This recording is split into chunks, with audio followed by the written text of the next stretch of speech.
Assalamualaikum warahmatullahi wabarakatuh. Kembali lagi bersama gue Restu Gusti Monita Sari. Sebelumnya jangan lupa like, comment, and subscribe. Kalau bisa sih share ke semua teman-teman kalian. Oke guys, di video kali ini gue mau lunasin janji gue ke followers Instagram gue. Kayak selebgram gitu ya, punya followers. Enggak sih, emang benar. Beberapa hari lalu gue bikin question box di Instastory. Terus gue memberikan kesempatan kepada teman-teman di Instagram untuk mengajukan pertanyaan terkait beasiswa, terus aktivitas di kampus dan lain-lain sebagainya, tapi bebas sih karena memang pertanyaannya pun yang hadir nggak sesuai dengan tema yang banyak, yang nggak sesuai dengan tema yang gue cantumkan di Instastory, tapi ya well itu luar biasa, jadi bisa gue sharing di sini. Tapi sebelumnya gue mau minta maaf ke kalian karena gue telah melakukan kesalahan.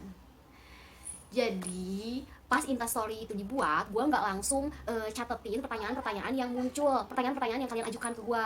Tapi senggang beberapa waktu, kisaran hampir mau 24 jam story itu dibuat, gue baru sempat screenshotin pertanyaan-pertanyaan yang kalian ajukan. Nah, gue screenshotnya itu bukan di si Instastory-nya itu loh, yang di kita lihat view-nya itu kan ada tuh biasanya question box itu, karena itu kan nggak lengkap, suka kepotong. Jadi gue screenshotnya di notifikasi Instagram. Nah ternyata gue baru tahu kalau notifikasi Instagram itu nggak lama, nggak banyak gitu tuh, nggak banyak full ada. Jadi kalau udah terlalu lama story-nya dibuat, si notifikasinya itu kayak ngilang gitu loh. Gue nggak ngerti sih. Jadi di si question box-nya itu banyak yang nanya, tapi di yang gue screenshot itu hanya sedikit. Jadi gue mau minta maaf ke kalian yang kalau pertanyaannya enggak gue jawab karena gue nggak tahu kalian nanya apa, karena gue nggak sempat buat nge-screenshot itu. Tapi di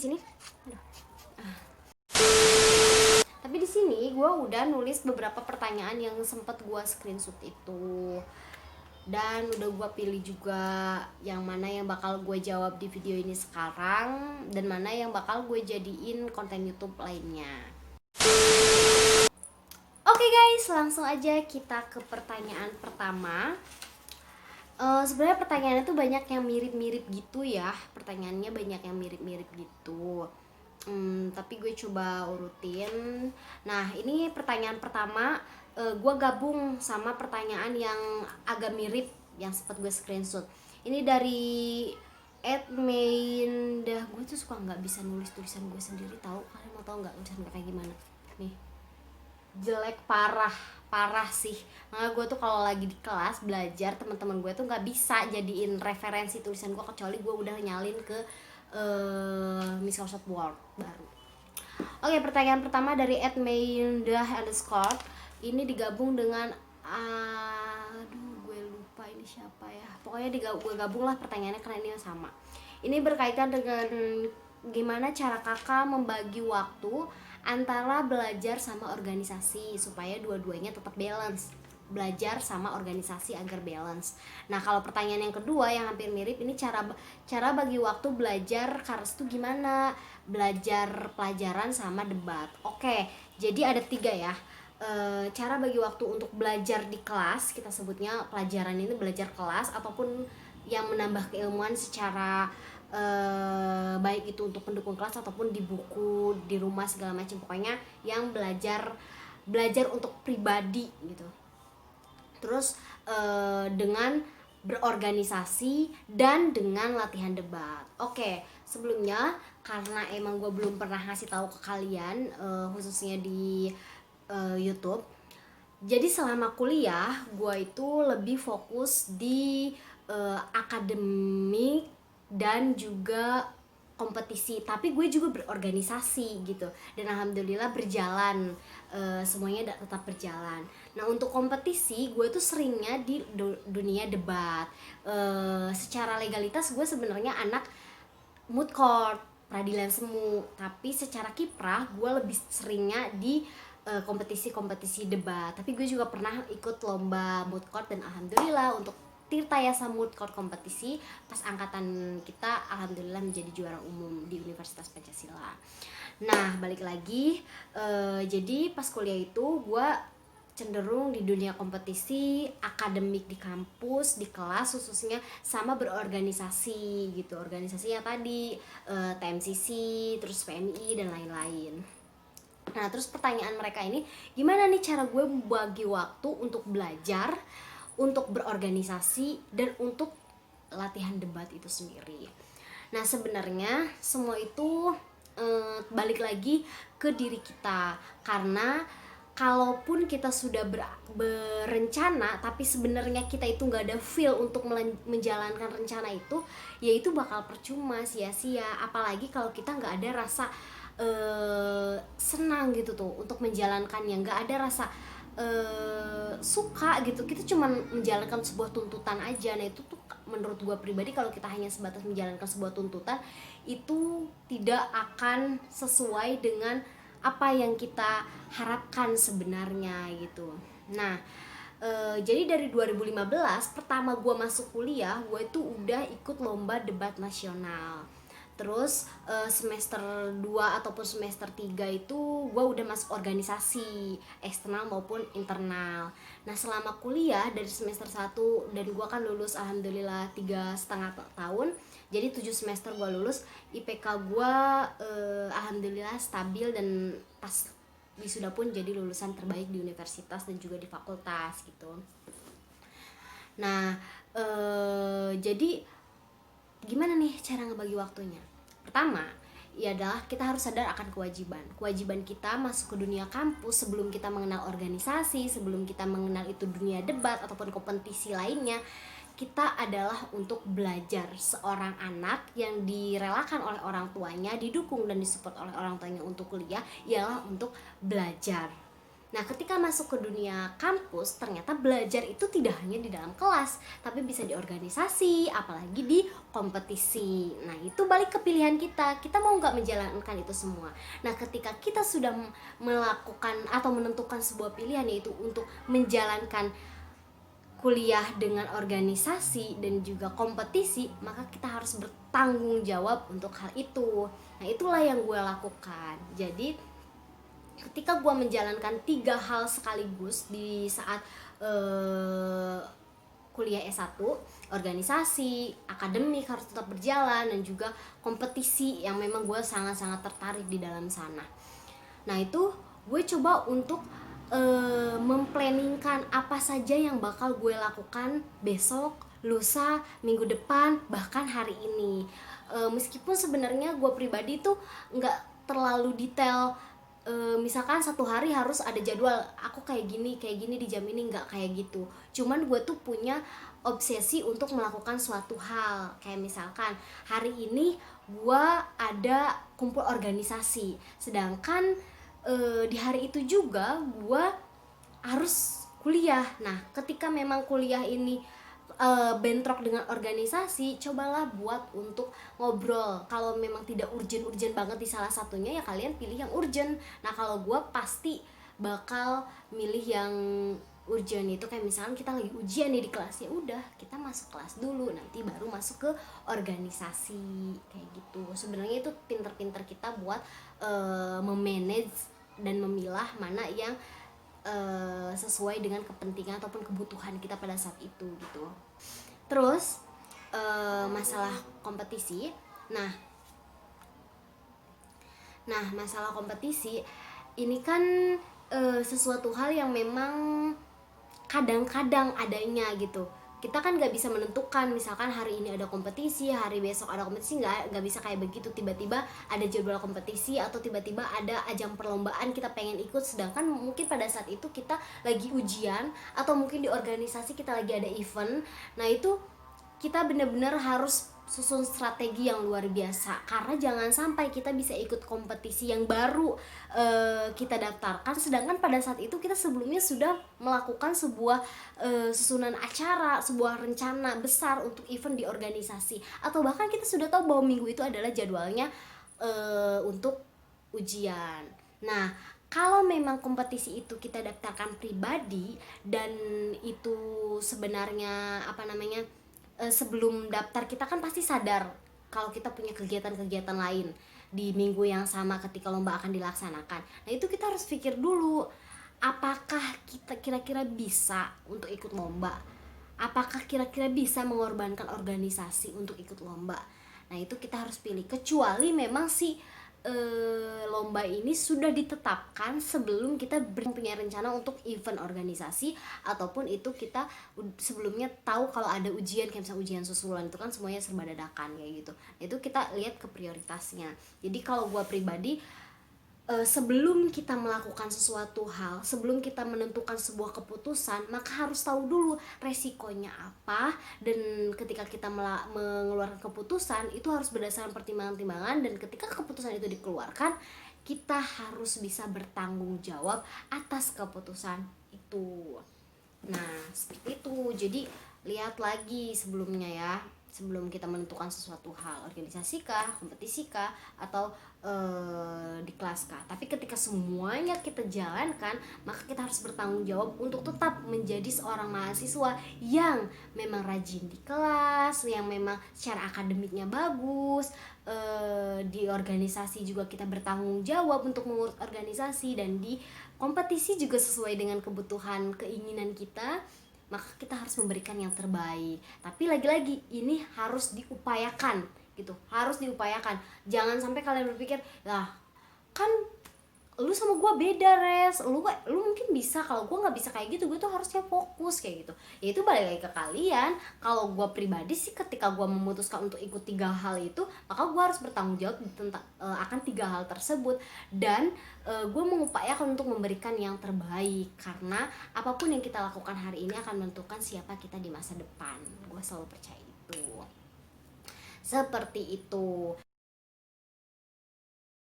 Kita tuh jangan menyanyiakan waktu. Kalau misalkan kita tahu kalau kita lagi padat-padatnya agenda, maka jangan sampai nyanyain waktu kayak buat udahlah gue mau Instagraman dulu, udahlah gue mau YouTubean dulu, udahlah gue mau tiduran dulu.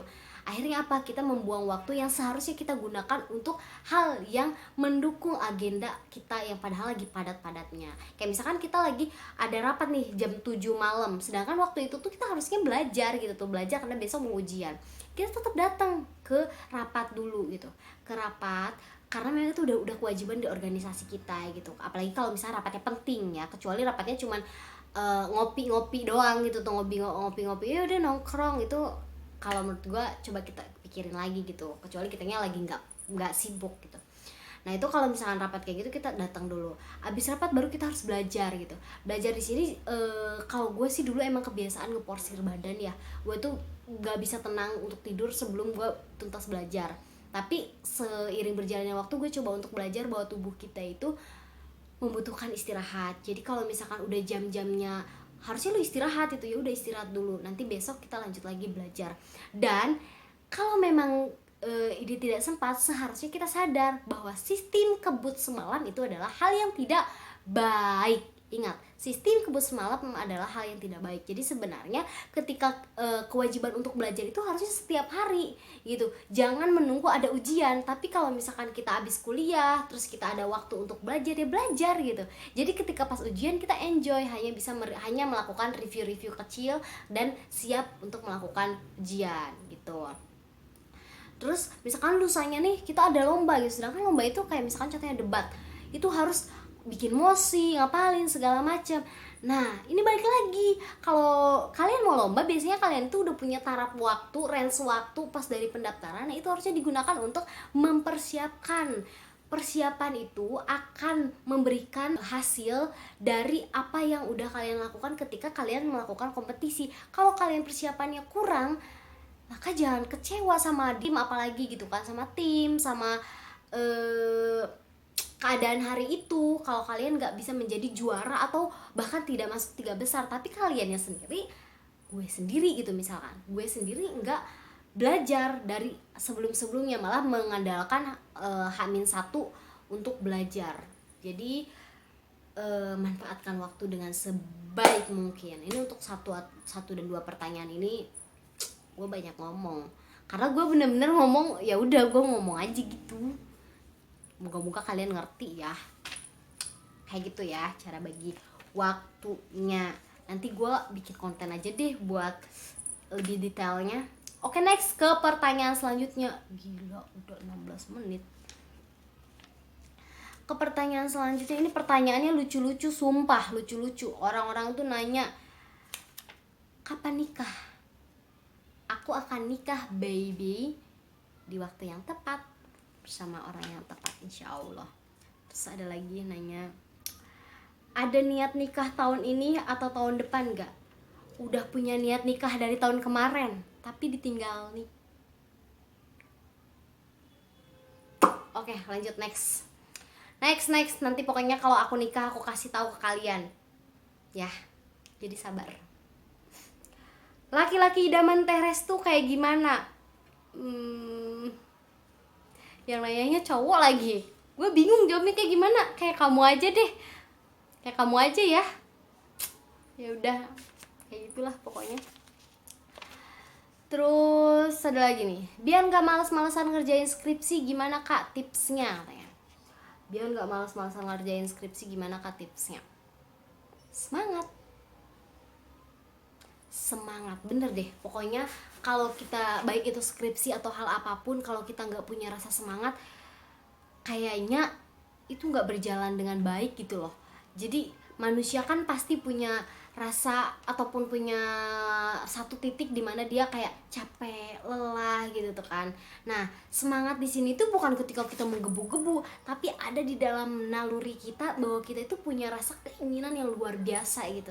Nah, ini menimbulkan semangat yang luar biasa pula gitu. Jadi walaupun badan kita letih, capek, tapi ketika masih punya semangat, kita masih ada harapan-harapan, ayo Tuy, lo pasti bisa gitu.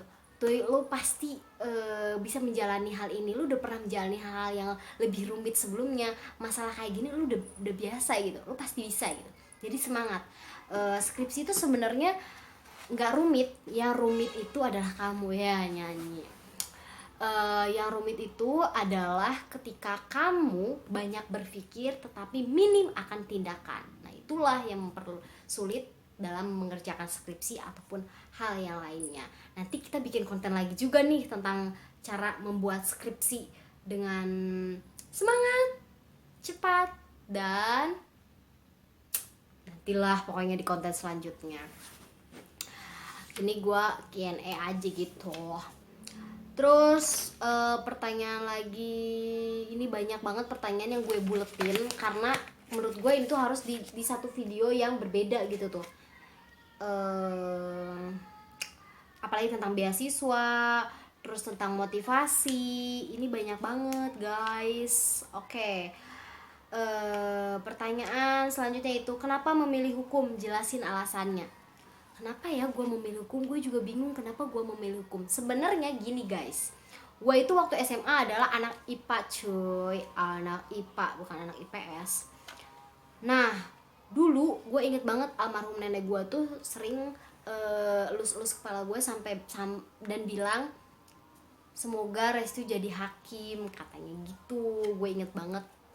Nah, pas kelas 2 SMA gue tuh udah masuk IPA sebenarnya. Gue juga nggak tahu kalau misalkan kalau ngambil hukum itu harus anak IPS, bukan harus anak IPS.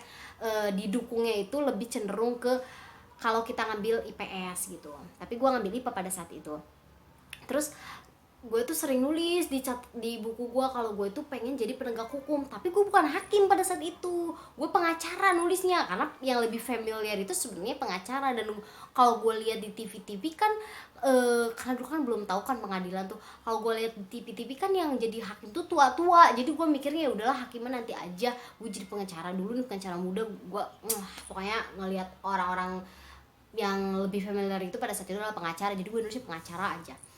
Nah, pas lulus SMA, jadi ada daftaran SNMPTN. Gue tuh daftar karena gue basicnya adalah di IPA, jadi gue daftar itu pendidikan kimia, pendidikan fisika UNJ, pendidikan fisika Untirta, sama hukum Untirta. Dan ternyata alhamdulillah dapetnya adalah hukum Untirta. Dan gue merasa inilah hidup gue sesungguhnya. Pada saat itu mungkin gue memang masih paham banget tentang fisika gitu, karena memang gue ngambil jurusan IPA gitu. Tapi mungkin kalau gue pikir-pikir, kalau gue udah ngambil IPA nih, ngambil fisika nih pas S1 kemarin, kayak gue nggak tahu deh gue bisa bertahan apa enggak, karena gue ngelihat teman-teman gue di fisika itu masya Allah luar biasa kerennya rumus. Dan gue kayaknya ngerasa sekarang itu udah jadi anak soshum banget nih cuy gitu ya. Gitulah pokoknya.